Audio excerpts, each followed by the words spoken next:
Olha só, qual o momento de força para uma força de 10 newtons aplicada perpendicularmente a uma porta de 1,2 metros das dobradiças?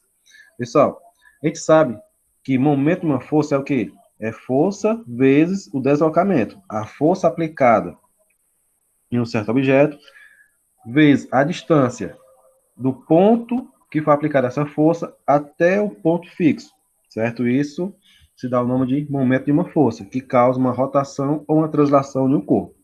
Então, nós temos momento de uma força, é a força vezes deslocamento, a força aqui, ó, ele deu, momento vai ser a força, ele deu, que é 10, tá aqui, 10 newtons, vezes a distância, né, que é 1,2. Multiplicando aqui 10 vezes 1,2, a gente vai ter que o momento de uma força vai ser 12 newtons vezes metro. Não pode esquecer nunca, jamais, a unidade de cada grandeza, certo? A segunda, então, uma força de intensidade F, 80 newtons, age numa barra metálica homogênea, em situações distintas. Determine a intensidade do momento da força em relação ao ponto O. Ó, tá aqui as barras, certo? Temos aqui uma força agindo na ponta da barra, na sua extremidade. Isso aqui na opção A. Na opção B, nós temos também uma força agindo no meio dessa barra. E na opção C aqui, nós temos uma força paralela a essa barra. Só lembrando, só pode ter momento se a força for aplicada perpendicular a esse objeto. Se for paralelo, não vai ter movimento, não é isso? Se eu aplico uma força perpendicular, seja para cima ou para baixo, vai causar uma rotação. Mas se eu aplicar uma força igual aqui nesse C, paralelo, não tem como causar rotação, porque esse ponto aqui está fixo, certo? Então, vamos ver aqui, ó. Momento de uma força. Força vezes deslocamento. O momento de uma força no aqui, ó, vai ser a força aplicada, que é de 80 newtons, que vai ser a força aplicada em todas, vezes a distância. A gente tem que olhar aqui a distância. A distância é quanto? É de 1,5 metros, né?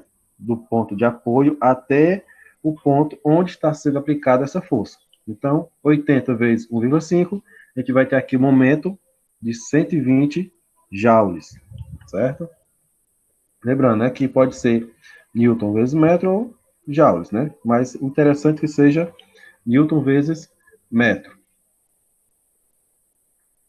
A B, o momento de uma força vai ser 80 newtons, né? Que é a força aplicada, vezes a distância. Nesse caso aqui, a distância vai ser de 0,75 metros, né? Que está bem aqui na metade, não é isso? Então, a distância aqui é 0,75 metros. Então, nós temos 80 vezes 0,75 metros, a gente vai ter aí um momento de uma força de 60 joules. Só lembrando, interessante é que você coloque Newton vezes metro. E a C, pessoal, o momento de uma força é igual a zero. Por que igual a zero? Porque a força está sendo aplicada paralelo ao objeto. Para ter rotação, tem que ser perpendicular. Terceira, suponha que para fechar uma porta de 0,8 metros de uma largura, ou de largura, uma pessoa aplica perpendicularmente a ela uma força de 3 newtons. Determine o momento dessa força em relação à dobradiça. Então, vamos aqui. O momento de uma força é força vezes o deslocamento. A força que ele disse que era 3 newtons, está aqui, 3 newtons. E a distância do ponto de apoio até o ponto que foi aplicada essa força foi de 0,8. Então, olha só, o momento vai ser 3,0,8, a gente vai ter aqui 2,4 newton vezes metro.